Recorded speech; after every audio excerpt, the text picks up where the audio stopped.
મનને કંટ્રોલ કરવાય, પણ પ્રત્યાહાર નથી, ઇન્દ્રિયો જ નથી. ઇન્દ્રિયો બેઠી કેટલી છે, એટલી ભયંકર. ઇન્દ્રિયો નાશ કરે છે. હું તમને ગમતની વાત કહું. વ્યાસ નારાયણે શ્રીમદ ભાગવત લખ્યું, આખું ભાગવત લખ્યું. પછી એમને એમ થયું કે આ પુસ્તક કોઈ મોટો ઋષિ હોય એને વંચાઈ જોઉં, કદાચ કઈ ભૂલચૂક હોય તો, કઈક ડિફરન્સ ઓફ ઓપિનિયન હોય, કઈ ભૂલચૂક હોય તો હું બતાવી જોઉં. એમને થયું કે કોને બતાવું. એમનો પટ્ટ શિષ્ય તો જૈમિની, એ પણ એક દાર્શનિક, જબરદસ્ત દાર્શનિક જૈમિની, પટ્ટ શિષ્ય, અને રહેતા તેમની જોડે 2 જણા ઝૂંપડી ભેગા રહેતા હતા.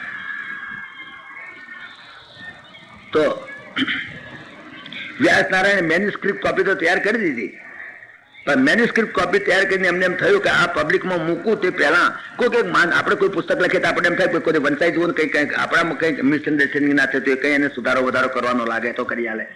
એ પ્રમાણે આ આખું ભાગવત એમણે જૈમિનીને આપ્યું કે જૈમિની તમે જરા આટલું જોઈ જાઓ ને, આમાં ક્યાંય ભૂલચૂક છે જરા જોઈ લેજો. મારા બાપજી તમારામાં શું ભૂલ હોય? અરે કરે હોય ભાઈ, તો સમજ ફેર થઈ જાય કોઈ વિચારની અંદર. તું કદાચ ડિસએગ્રી થતો હોઉં, મેં કોઈ વિચાર મૂક્યો હોય, કદાચ કોઈ મને ડિસએગ્રી, હું કઈ બધા વિચારો બોલ કે બધા કઈ એગ્રી થતા હોય ઓછું છે, ઘણા ડિસએગ્રી પણ થાય, એટલે તો પ્રશ્નો આવે. ડિસએગ્રી થાય અને થવું જોઈએ, એમાં શું છે કે બધાના વિચારો કઈ એક સરખા હોય ને, કોઈનો વિચાર કોઈ દાવો નથી કરી શકતો કે મારો વિચાર સાચો. વ્યાસ નારાયણ પોતાને પણ એ અહંકાર નથી કે હું બોલ્યો છું બધું જ સાચું છે આની અંદર. એમને એમ થયું કે જૈમિનીને બતાવી જો તો ખરો. જૈમિની જરા જોઈ જાય. જૈમિને કહ્યું તમે આ આખું પુસ્તક વાંચી જાઓ અને વિદ્યા આયોગ એનો ઓડિટર ભૂલ કાઢવાની દ્રષ્ટિથી વાંચજો. કોઈ પણ જગ્યાએ ખૂણે ખોંચરે ક્યાંય પણ ભૂલ હોય તો તમે ખોળી કાઢજો, અને આઈ વિલ થેન્ક યુ. તમે ભૂલ કાઢશો, મારે જોવું છે. તમે જાણે ભૂલ કાઢવા જ બેઠા છો મારા પરીક્ષક તરીકે, એવી રીતે તમે જુઓ અને વાંચી જાઓ. જૈમિની મથ્યા 12 મહિના સુધી આંખો ફોડીને વાંચ્યું બધે. આ અક્ષરમાં પેલા અક્ષરમાં રસવઈ દીર્ઘઈ ક્યાંય ભૂલ હોય તો ખોરી કાઢો. કારણ સંસ્કૃતમાં તો રસવઈ બધ દીર્ઘ થઈ જાય તો મિનિંગ બદલાઈ જાય, આખો અર્થ બદલાઈ જાય. સલીલમ નો બધે સલીલમ લખે તો ખલાસ થઈ ગયો, અને દીર્ઘઈ કરે તો બીજો અર્થ થઈ જાય. સંસ્કૃત ભાષામાં એ તકલીફ છે કે કોઈ પણ શબ્દની અંદર એક સહેજ ઉચ્ચારમાં પણ જો રસોને બધે દીર્ઘ બોલ્યા તો પણ એનો મિનિંગ બદલાઈ જાય. તમને એક દાખલો આપો તમને ખ્યાલ આવી જશે. હનુમાનજી લંકામાં ગયા, હનુમાનજી સ્તુતિ છે, તો કે હનુમાનજીની સ્તુતિ મેં વાત લખી છે. ઉલ્લંઘ સિંધો સલીલમ સલીલમ. સિંધુના પાણીને સલીલમ એટલે પાણી, અને સલીલમ એટલે લીલયા સહિતમ, રમતમાં કૂદી ગયા. સિંધુના પાણીને, સમુદ્રના પાણીને, પાણી એટલે સલીલ થાય, લને રસોઈ હોય તો, પણ લને દીર્ઘઈ થાય તો સલીલમ લીલયા સહિતમ, લીલયાથી રમતમાં કૂદી ગયા. ઉલ્લંઘ સિંધો સલીલમ સલીલમ યશોકવાનિમ જનકાત્મજાયા આદાય તે નૈવ દદાલંકમ નમામિ તમ પ્રાંજલિરંજનેયમ. એની સ્તુતિ કરે છે, પણ એની અંદર 2 શબ્દોનું તો તમને બતાવું છું. તો આ પ્રમાણે જૈમિનીને આપ્યું કે તમે આની અંદર કોઈ પણ ભૂલ કાઢો ને, આઈ વિલ થેન્ક યુ, હું તમારો ઉપકાર માનીશ, પણ મને કોઈ ભૂલ કાઢી આપો. રસોઈ દીર્ઘની હોય તો, અગર કોઈ વિચારમાં મતભેદ હોય તમારો, તમે ડિસએગ્રી થતા હો, મેં જે ઓપિનિયન આપ્યો એમાં, તો મને ખોળી આપો. જૈમિની 12 મહિના સુધી આંખો ફોડી મથ્યા, ક્યાંય ભૂલ ચડે નહીં, ક્યાંય ભૂલ ચડે નહીં. પણ એક ભૂલ ચડી એને, એ સંસ્કૃતમાં એ શ્લોક આપ્યો છે એટલે હું સંસ્કૃતમાં કહું છું. એક ભૂલ એને ચડી. એ વ્યાસ નારાયણ લખ્યું છે, બલવાન ઇન્દ્રિય ગ્રામો વિદ્વાંસમ અપી કરશતિ. બલવાન ઇન્દ્રિય ગ્રામો, ઇન્દ્રિયો એટલી બળવાન છે, એટલી બળવાન છે, એટલી ભયંકર છે, એટલી અઠીલી છે કે વિદ્વાંસમ અપી છે. વિદ્વાન એટલે ભણેલો નહીં, વિદ્વાન એટલે જેને વિદ ટુ નો, જેને આત્મ સાક્ષાત્કાર કર્યો છે, જેને પરમાત્માને જોયો છે, જેને પરમાત્માની અનુભૂતિ કરી છે, એવો વિદ્વાંસ હોય એને પણ વિદ્વાંસમ અપી કરશતિ, એને પણ કોક દાડો ઘાટ પડે તો ગોથું ખવડાવી દે. તો જૈમિની થયું, જૈમિની પોતે દાર્શનિક હતો, એને બ્રહ્મની અનુભૂતિ કરેલી હતી, અને એને વિશ્વાસ હતો કે મારી ઇન્દ્રિયો કદાચ કોઈ દિવસ ના જાય, મને નહીં. વિદ્વાંસમ અપી કરશતિ કે છે, મને વાક્ય બરાબર નથી લાગતું. હા, જે લોકો વિદ્વાન નથી, જે લોકોએ બ્રહ્મનો સાક્ષાત્કાર નથી કર્યો, એને ઇન્દ્રિયો સતાવે. બાકી જેને બ્રહ્મનો સાક્ષાત્કાર થયો પછી એની ઇન્દ્રિયો સતાવે છે નહીં, ના સતાઈ શકે. એટલે એને થોડો સુધારો કર્યો લાલ પેન્સિલથી. વાત એની રાખી, બલવાન ઇન્દ્રિય ગ્રામો, પણ ગ્રામોના આગળ એને અવગ્રહ કર્યો, અવિદ્વાંસમ. વિદ્વાંસ એટલે આમાં પિંગલમાં કોઈ ફેર નહીં. વિદ્વાંસમ ને બદલે અવિદ્વાંસમ, જેને બ્રહ્મનો સાક્ષાત્કાર નથી કર્યો એવા અવિદ્વાંસમ અતિકર્ષતિ, અપિકર્ષતિ ને બદલે અતિકર્ષતિ લખ્યું. આટલો ફેરફાર એને લાલ પેન્સિલથી કર્યો. પિંગળ એનું એ, આ બધો અનુષ્ટુપ છંદ એનો એ બધું એનું એ રાખ્યું. પણ એને એટલું લખ્યું કે જેને સાક્ષાત્કાર નથી થયો એવા માણસને ઇન્દ્રિયો તકલીફ મૂકી દે, એ ઇન્દ્રિયો એને હેરાન કરે, બાકી જે વિદ્વાન છે એને તો હેરાન ન જ કરે. એટલે વ્યાસનારાયણના ઓપિનિયન સાથે હું મળતો થતો નથી, એટલો એને સુધારો કર્યો. વ્યાસનારાયણ આયા કે કેમ પેલું જોઈ ગયા કે હા જોઈ ગયો, કઈ ભૂલચૂક નીકળી કે ના બાપજી કોઈ ભૂલ નીકળી નહીં, પણ એક જરાક સુધારો કર્યો છે, લાલ પેન્સિલથી ટપકું કર્યું છે, જે અવગ્રહ કરી નાખ્યો છે, અવગ્રહનો અ કરી નાખ્યો, અને અપી કરશે ને ભલે અતિ કરશે, આટલું જ કરશે, બીજો કોઈ સુધારો કર્યો. વ્યાસનારાયણે વાંચ્યું, ઓહો વિદ્વાન અપી કરશે, ભલભલા વિદ્વાનોને પણ પછાડે છે, મોટા મોટા ભલભલા જ્ઞાનીઓને પણ ઇન્દ્રિયો પછાડે છે, અને આ એમ કે છે જ્ઞાની ન પછાડે. હા આવું બોલ્યા. જયમિની નો આવો ઓપિનિયન છે. સારું કઈ વાંધો નહીં, હવે એને ભૂલ કાઢવા આલી ને એને ભૂલ કાઢી, હવે એને ઠપકો તો દેવાય નહીં. તું ખોટી ભૂલ કાઢી છે એમ કે તને ખોટું લાગે કે તારે મને આલવી સુધારવા આલવી શું કરવા, જો ખોટું કાઢ્યું તો તમારે નતું આલવું. એટલે વ્યાસનારાયણ કઈ બોલ્યા નહીં, ને એવા મોટા માણસને બોલાય જયમિની જેવો દાર્શનિક મોટો બોલ્યા જ નહીં. 10 દાડા થયા, 15 દાડા. એટલે વ્યાસનારાયણે કહ્યું કે બેટા જો જંગલમાં એમનું ઝૂંપડું એક હતું, ઝૂંપડામાં 2 જણા રહેતા હતા, એકદમ નિર્જન જંગલ, એની અંદર ઝૂંપડું, એમાં 2 જણા રહેતા હતા. એક દાડે વ્યાસનારાયણે કહ્યું કે દેખ બેટા મુझे બહાર જાને કા હૈ, 1 મહિના માટે હું બહાર જાઉં છું અને તો ઝૂંપડામાં એકલો રહેજે. તો કે હા બાપજી કઈ વાંધો નહીં, જાઓ, હું તો ધ્યાનમાં બેઠો છું, મને કઈ તકલીફ નથી, તમે જાઓ, મહિના પછી આવીશ. તો હા કઈ વાંધો નહીં, જાઓ પધારો. ગયા વ્યાસનારાયણ ગયા, જયમિની ઝૂંપડામાં એકલા બેઠેલા, એકલા રહેતા હતા. 4-5 દાડા થયા અને એકદમ આવ્યું વાવાઝોડું, એટલું જોરથી વાવાઝોડું તો પવન ફૂંકાય, ગજબનો માણસ ઉભો હોય તો ઉખડી જાય, એટલો બધો પવન ફૂંકાય. અને પછી આવ્યું ઝાપટું વરસાદ, એટલો મુશળધાર વરસાદ, એટલો ભયંકર વરસાદ પડે કે ઝાડના ઝાડ ઉખડીને ઠા પડે, અને પાણી ચારે બાજુ રેલ પાણી થઈ ગયેલું, પુષ્કળ વરસાદ. રાતના 12 વાગ્યાનો સુમાર, અંધારી રાત, અમોહની રાત, અને એમાં વરસાદ, અને આટલી ભયંકર વરસાદ પડે. જયમિની ઋષિ તો ઝૂંપડામાં હોતેલા, અને કોકે હાકળ ખખડાઈ, તે બેલ નહીં હોય કદાચ, હાકળ ખખડાઈ. અંદરથી જયમિની કોણ છે, એટલે કે હું છું બોલ્યા, એટલે સ્ત્રીનો અવાજ આવ્યો, કોઈ સ્ત્રી બોલતી અવાજ આવ્યો. આમ તો જોયા વગર ખબર તો પડે સ્ત્રી બોલે છે પુરુષ બોલે છે, એના વોકલ્સ જુદા હોય.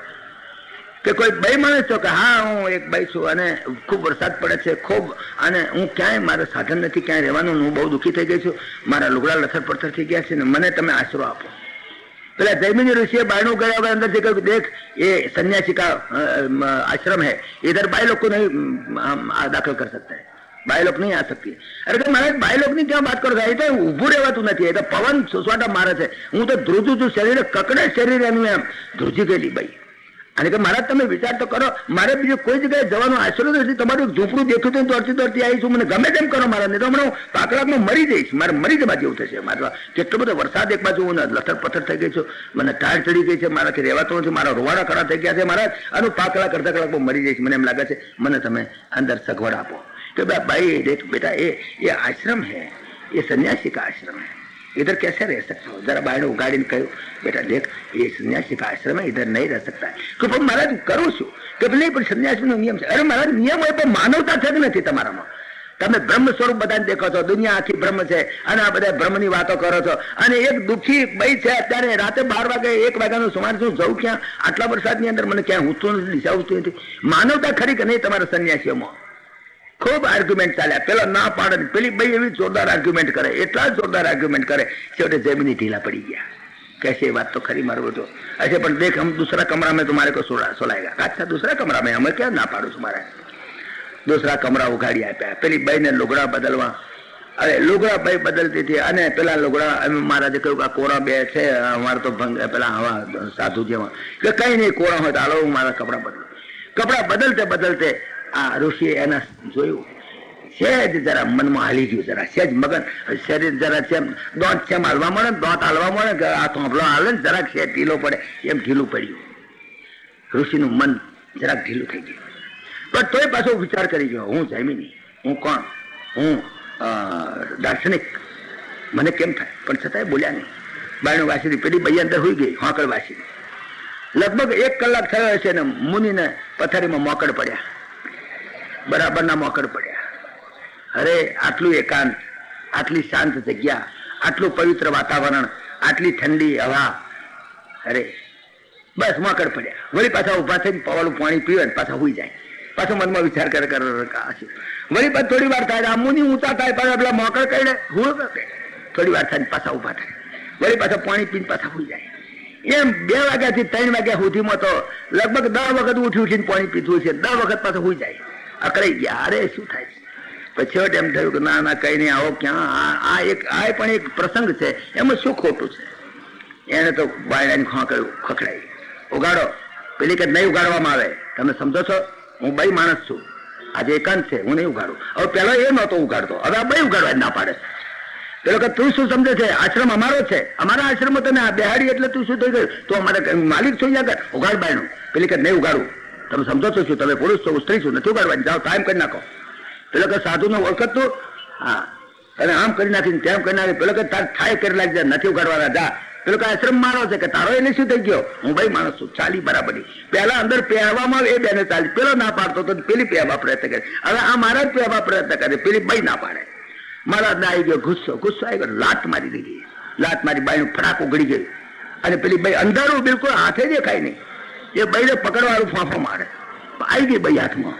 ભાઈ હાથમાં આવી ગઈ એટલે એકદમ એને તો સીધી બચી કરવા મુજો, એના ગાલ આગળ મોડું અડાડ્યું છે, નરી દાઢી જ મોમો આવી, બિલકુલ દાઢી મોમો આવી. અને ત્યાં તો યોગ શક્તિથી ધબકારો થયો, અજવાળું થયું. વ્યાસ કે કેમ છો જમીની, શું થયું તમને? ગજબ થઈ ગયા, ગજબ થઈ ગયા. વ્યાસ નારાયણ પોતે જ આવેલા અને પેલો તો બચી કરવા ગયો, પણ આખું દાઢી તે એવી કડક દાઢી એની, એના દાંતમાં ઘૂસી ગઈ બચારાની દાઢી. વ્યાસ નારાયણ કે દેવીની કેમ છો, મજામાં? પેલા કાપ્યો તો લોહી ના નીકળે. મહારાજ માફી માંગુ છું કે પેલા ભાગવતમાં સુધારો કરી દો. તમે ભાગવતમાં ભૂલ કાઢી હતી ને કે અવિદ્વાંસમ અતિ કરસતી, વિદ્વાંસમ અતિ કરસતી, એ જે તમે સુધારો કર્યો હતો એ સુધારો ફેરફાર કરી નાખો મહારાજ, સમજો છો? હા, આ ભૂલ આમ વિચાર કરો. ઇન્દ્રિયો કેટલી પ્રબળ છે એનું વર્ણન અહીં આગળ કર્યું. બહુ સુંદર રીતે વર્ણન કરે છે. ઇન્દ્રિયો જે છે અને એની જે આ જે કામનાઓ અને વાસનાઓ એ તમારા સ્વરૂપને વિસ્મૃતિ કરાવી દે છે. વિસ્મૃતિ કરાવે છે એટલે જ, અને એટલે જગત સત્ય દેખાય છે. નહીં તો બ્રહ્મ સત્ય છે, જગત મિથ્યા છે. પણ એ મન અને ઇન્દ્રિયોનું દંગલ, આજે એને પ્રપંચ કે છે. પ્રપંચ વેદાંતની અંદર એને પ્રપંચ કે છે. તો આ પ્રપંચ જે છે એને લીધે કરીને માણસને આ ઇન્દ્રિયોના વિષયોની અંદર જવાને અને એ સંસારના વિષયોના એની અંદર ફસાઈ જવા લીધે કરીને આત્માના સ્વરૂપની વિસ્મૃતિ થઈ ગઈ છે. બ્રહ્મ સત્ય છે, જગત મિથ્યા છે. ભાઈ બ્રહ્મ સત્ય છે, જગત મિથ્યા છે, આમ વાત કરે છે, પણ મોટી ઘેર બેસી નથી હજુ.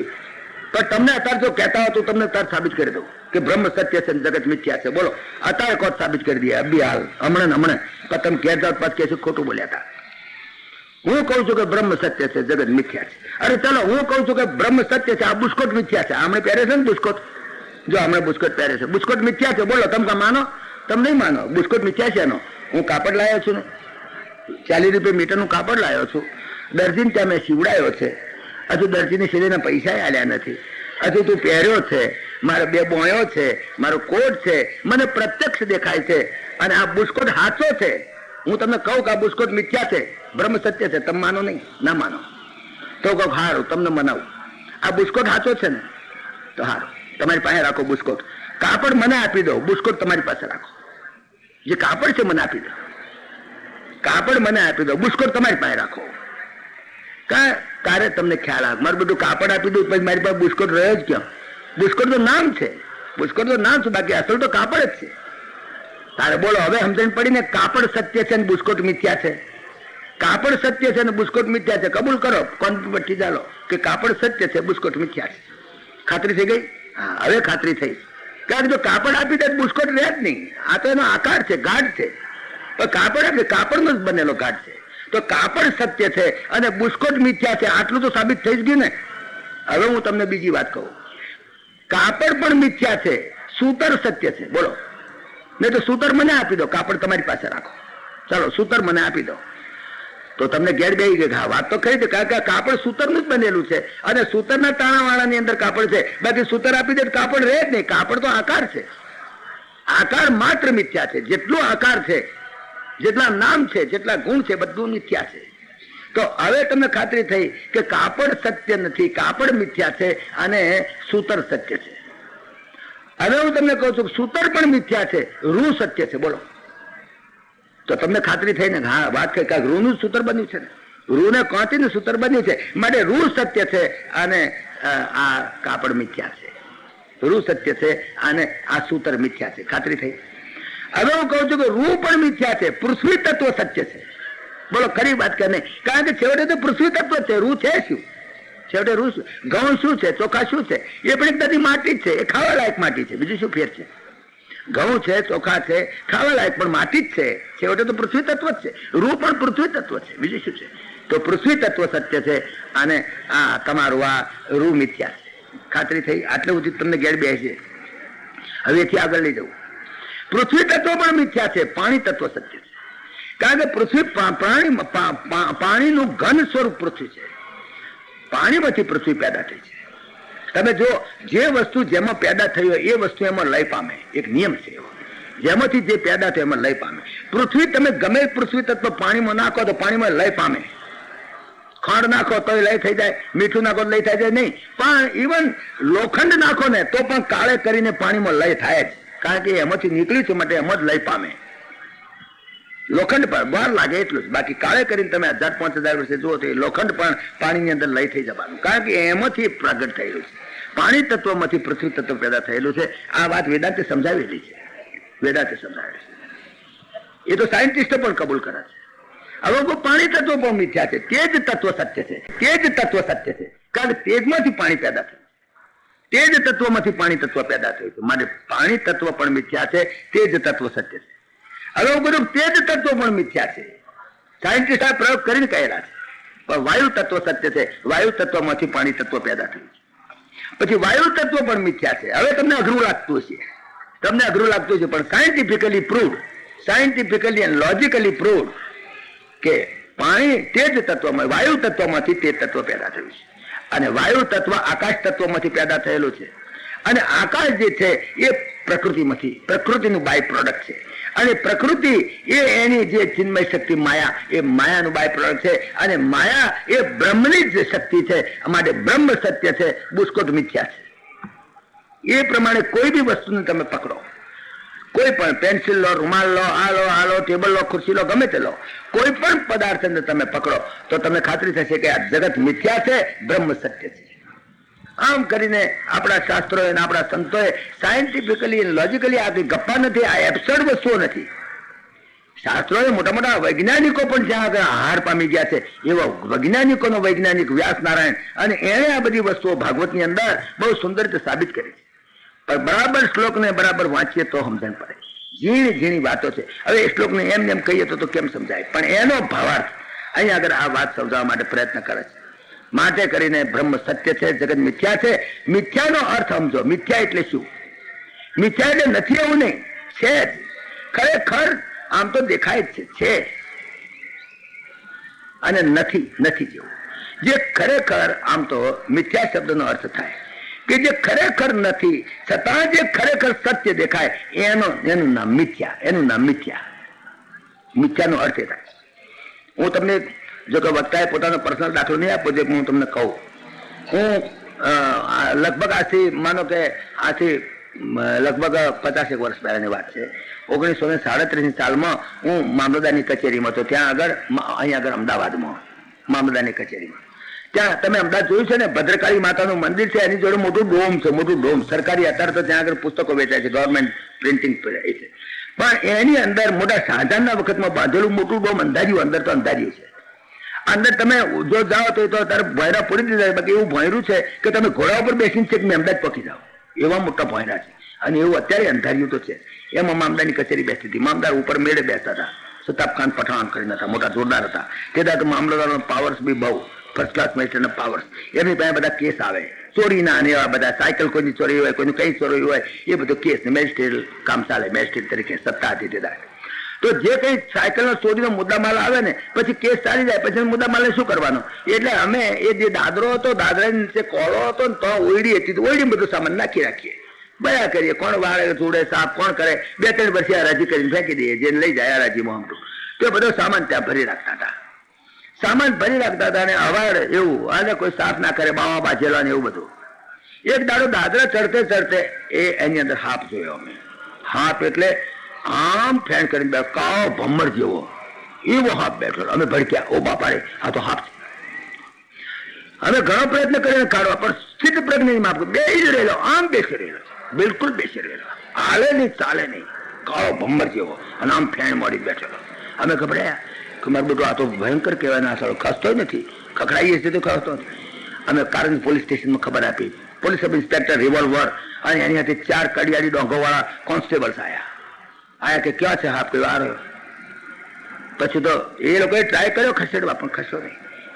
એમાં એક મિયા ऐसे कहीं कड़ियाड़ी डोंग वाला कांस्टेबल का क्या समझता है, उसका सिर तोड़ डालेगा हम, ऐसा एक ढंग से सिर तोड़ डाले. कहीं मिया રહેવા દો, નકામા હમણાં તો ઉછળે ને ગળે બાદ છે, પાણી નહીં પીવા માંગો, આ ભયંકર છે. પણ એવો અમે બોલતા રહ્યા તો મોએ દઈ દીધો એકદમ, એવી ડાંગ જોરથી મારી અને જે ઉછળ્યો એવો ભયંકર. અમે તો નાઠા, 4-5 પગથિયા હતા, બધા પડ્યા, પગથિયા જોવાયા, સૂકી ગયા, એક ઉપર બીજો પડ્યો, બીજા ઉપર ત્રીજો પડ્યો, કોઈની કુણીઓ છોલાઈ ગઈ, કોઈની દાઢી છોલાઈ ગઈ, કોઈના ટોંટિયા છોલાઈ ગયા, કોઈના ઢેંસણ છોલાઈ ગયા, બધા ઉપરા ઉપરી પડ્યા તો ખરા. પણ પેલા ભયમાં ઉભા થઈ ગયા પાછા, કારણ મારું બધું શું થયું, પેલા હાપનું શું થયું.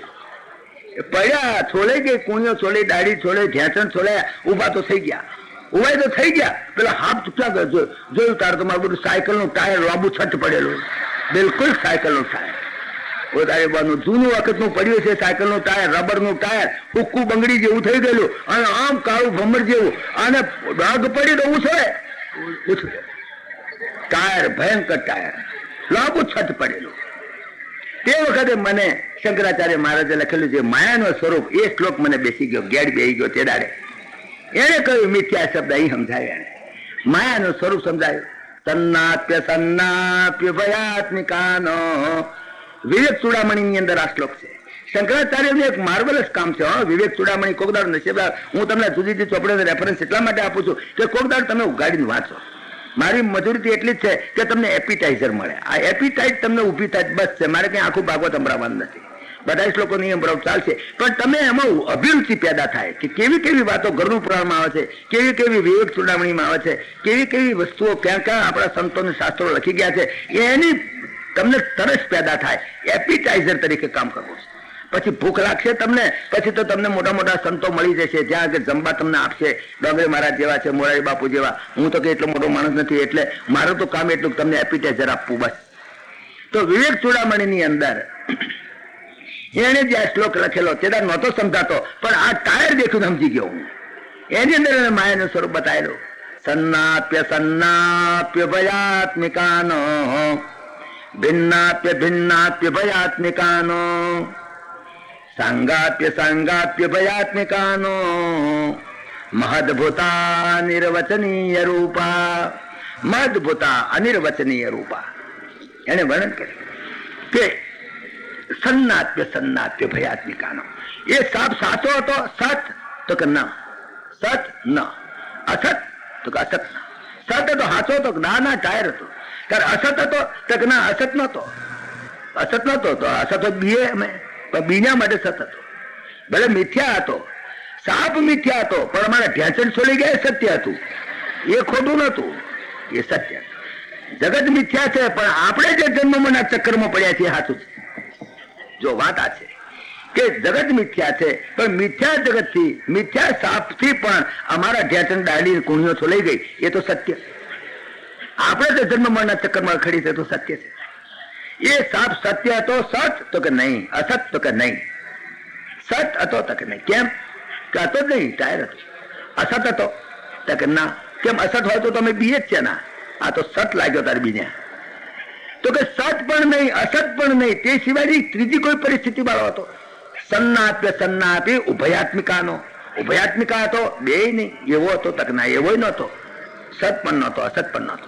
ભગવદ ગીતામાં 13મા અધ્યાયમાં બ્રહ્મનું લક્ષણ બતાવ્યું, તેમાં પણ એને બતાવ્યું ન તત્સત ન તત્સત સન્નાત સદુચ્યતે, ન તત્સત ન તદ અસદુચ્યતે, કે એને સત પણ ન કહેવાય, અસત પણ ન કહેવાય. તો સત પણ નહીં, અસત પણ નહીં. સન્નાપ્ય ભયાત્મિકાનો, સત પણ નહીં, અસત પણ નહીં, સત અને નહીં, અસત નહીં, તે સિવાયની ત્રીજી પરિસ્થિતિ વાળો પણ નહીં. ભિન્નાપ્ય ભયાત્મિકાનો, ભિન્ન હતો, સાપ ટાયર થી ભિન્ન હતો તો કે ના, ભિન્ન દેખાય નહીં, કે હાફ છે ના ટાયર છે દેખાય નહીં. તો કે અભિન્ન હતો, તો અભિન્ન કેવી રીતે કહેવાય? હતો જ નહીં ને. તો કે ભિન્ન પણ નહીં, અભિન્ન પણ નહીં, તે સિવાયની ત્રીજી પરિસ્થિતિ વાળો તો ભયાત્મિકા, તો કે ભયાત્મિકા બી નહીં. ભિન્નાપ્ય ભિન્નાપ્ય ભયાત્મિકાનો, સાંગાપ્ય સાંગાપ્ય ભયાત્મિકાનો. એક સાપ સ અંગ હતો, એને અંગ હતું તો કે હતો જ નહીં. તો અસઅંગ હતો તો કે એવું નહોતું. તો સઅંગ પણ નહીં, અસઅંગ પણ નહીં, તે સિવાયની ત્રીજી પરિસ્થિતિ વાળો તો કે ના, એવું પણ નહોતું. સાંગાપ્ય સાંગાપ્ય ભયાત્મિકાનો, તો કે કંઈક તો કહો, કેવું હતું? હતું કેવું? આ માયા કેવી? માયાનું કંઈક તો વર્ણન કરો. તો કે મહાદભૂતા અનિર્વચનીય રૂપા, મહાદભૂત અનિર્વચનીય એ માયાનું સ્વરૂપ, અને એની અંદર આ પટકી ગયા છે. આ મુશ્કેલી છે. એટલા માટે બહુ સુંદર રીતે સમજાવવાની વાત કરી છે. ઉદ્ધવજીને આ વાત માયાનું સ્વરૂપ, બ્રહ્મનું સ્વરૂપ બધું સમજાવવા પ્રયત્ન કર્યો છે કે બ્રહ્મ સત્યમ જગન મિથ્યા. આ વાત સમજાવવા માટે આ બધી મજૂરી એકાદશ સ્કંદની અંદર વ્યાસનારાયણે કરી છે. અને છેવટે એમને સમજાયું કે જો ભાઈ ગમે તેમ, હવે આ તમે એ બ્રહ્મ કેવો ને માયા કેવી ભાસ્કરમાં બહુ પડશો તો મતલબ વિદ્વતામાં પંડિત એમાં ઘૂંચાઈ જશો.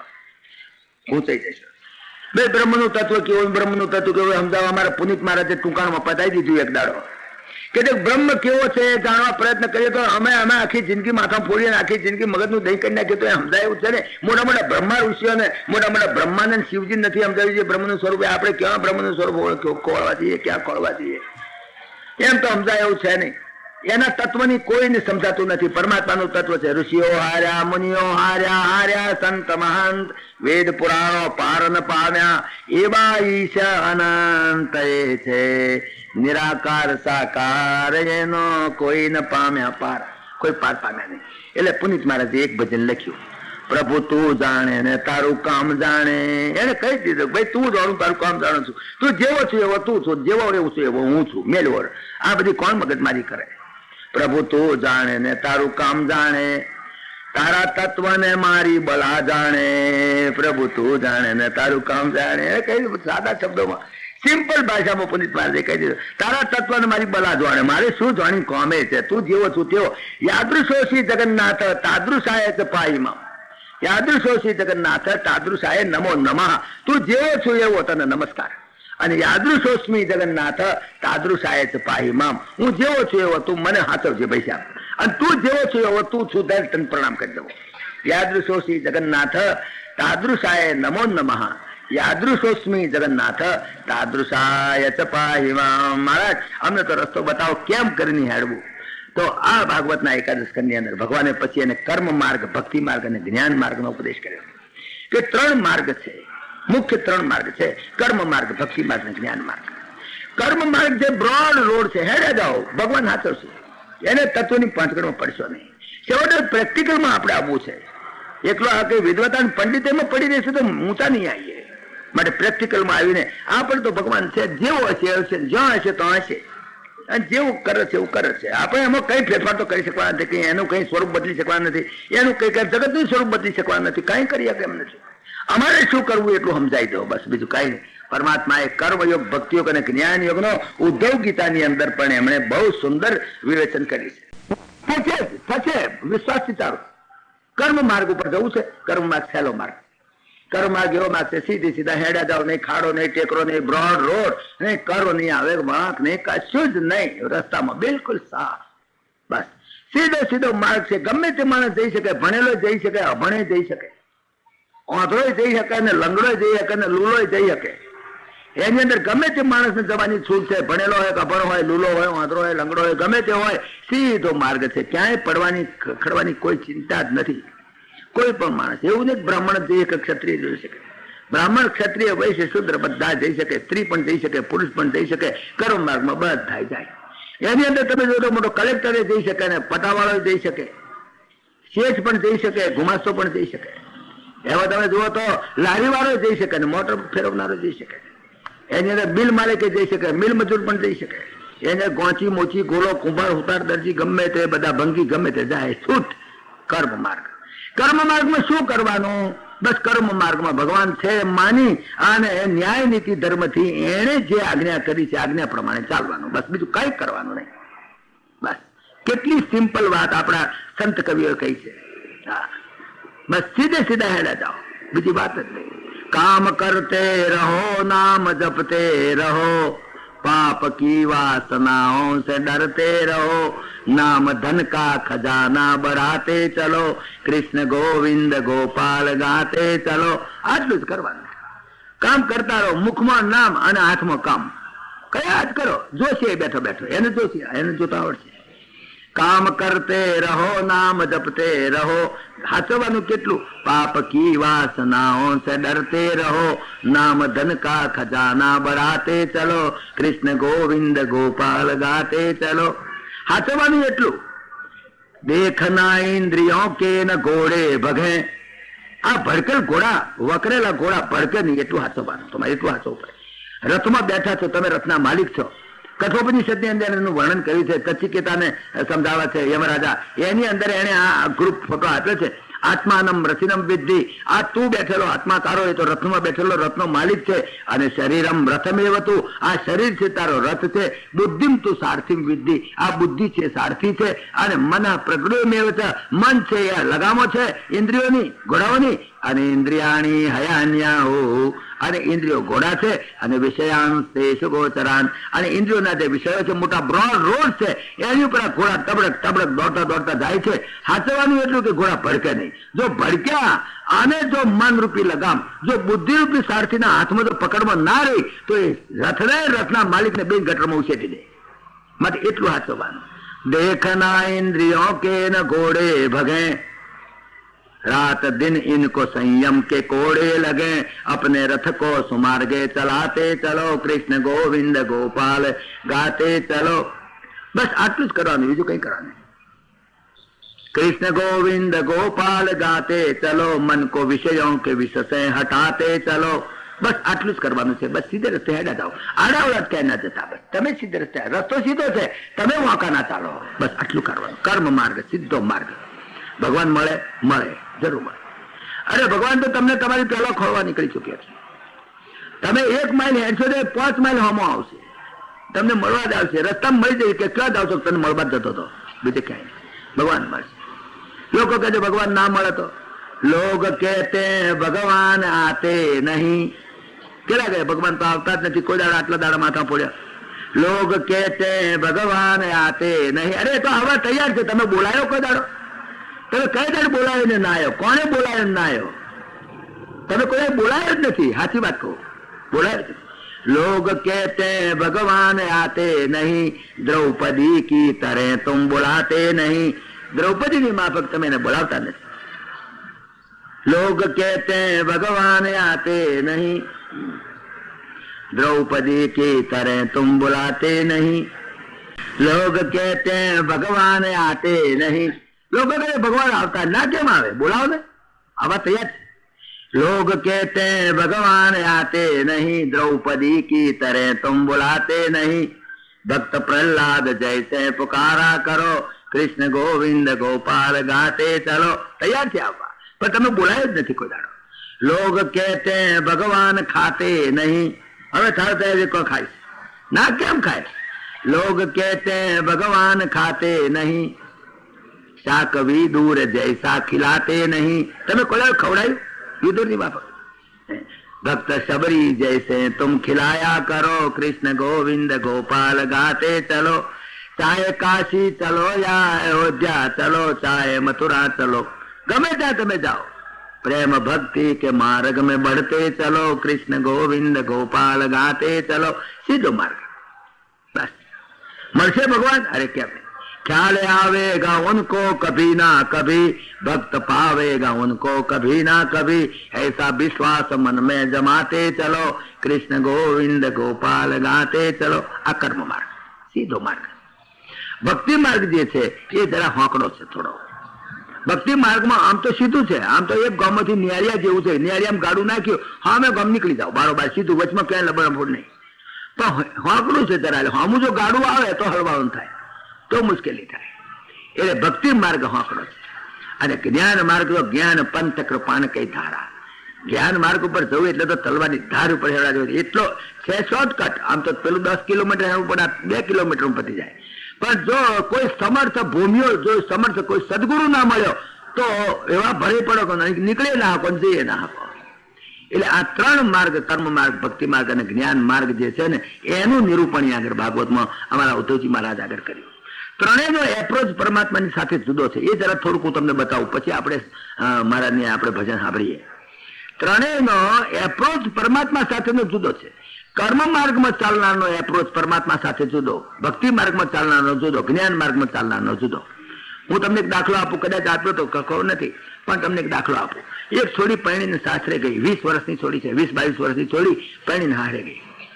હારે ગઈ એમ જ કે હું મારા ધણીની છું, હું મારા ધણીની છું. મારો ધણી કેમ મારે કરવાનો? મારો ધણી કે ભેડાનું શાક કરો તો ભેડાનું કરો, મારો ધણી કે બટાકાનું કરો બટાકાનું કરો. મારો ધણી કેમ મારે કરવાનું? મારો ધણી કે લાલ હાડી પહેરો તો લાલ હાડી પહેરો, મારો ધણી કે લીલી પહેરો તો લીલી પહેરવાની. મારો ધણી કે અમુક જગ્યાએ જવાનું તો જવાનું, એમ કે અમુક જગ્યાએ નહીં જવાનું નહીં જવાનું. હું મારા ધણીની છું, હું મારા ધણીની છું, ધણી કેમ મારે કરવાનું? સમજ્યા? એ છોડી હમણાં 20 વર્ષ છે ને, પહેરીને હમણાં ગઈ છે ને, એટલે એમ જ કહે. પણ એ છોડી જયારે આધેડ ઉંમરની થાય, 2-3 છોકરાની માં થાય, એટલે કે ધણી મારો છે. પછી કઈ ધણી મારો છે, પછી એ ધણી કે ફલાણી વસ્તુ લાવવાની છે, પેલા લાવવી પડે. ફલાણી વસ્તુ નથી લાવવાની, ના લવાય. ફલાણી જગ્યાએ જવું પડશે, જવું જ પડે. ફલાણી જગ્યાએ નહીં જવાનું, ના જવાય. કે ધણી મારો છે. અત્યારે કહેતી હતી હું ધણીની છું, હવે કઈ ધણી મારો છે. અને પછી જયારે ડોશી થાય એટલે કે હું ધણી બે એક છીએ, અમે બે એક છીએ, અદ્વૈત થઈ ગયા. પછી છોકરાની બહુ જોડ બાજુ હોય તો ડોહન ડોશી બે એક થઈ જાય. પછી આખી જિંદગી ભલે બાજ્યા હોય, પણ છોકરાની બહુ વાતો બાજવાનું થતા અદ્વૈત. ઠીક છે, હું ધણી બે એક છીએ. પહેલા કહેતી હતી કે હું ધણીની છું, પછી કહે ધણી મારો છે, અને પછી કહે હું ધણી બે એક છીએ. પછી ધણી કે મને પગમાં દુખાવો લખલખાટો થાય છે, ડોશી કે મને થાય છે. કોણ કોની સેવા કરે? અદ્વૈત આવી ગયું. અદ્વૈત અત્યાર સુધી દ્વૈત હતું. હું ધણીની છું એ પણ દ્વૈત, ધણી મારો છે એ પણ દ્વૈત, હું ધણી બે એક છીએ, અદ્વૈત થઈ ગયું. એવી જ રીતે કર્મ માર્ગમાં જીવ કે છે હું પરમાત્માનો છે. પરમાત્મા કેમ? જ્યાં સુધી તમે કર્મ માર્ગમાં છો ત્યાં સુધી પરમાત્માની આજ્ઞા પ્રમાણે ચાલવાનું. એને જે આજ્ઞા કરી છે પ્રમાણે ચાલવાનું. કર્મ માર્ગમાં આ કરવાનું, હું ભગવાનનો છું, હું ભગવાનનો છું.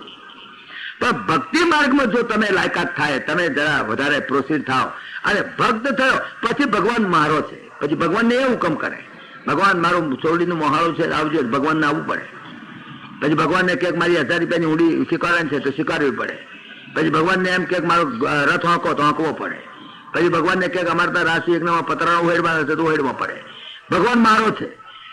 કર્મ માર્ગમાં હું ભગવાનનો છું, ભક્તિ માર્ગમાં ભગવાન મારો છે, અને જ્ઞાન માર્ગમાં તો અહમ બ્રહ્માસ્મિ, હું જ બ્રહ્મ છું. કોણ કોની સેવા કરશું ને અદ્વૈત થઈ ગયું.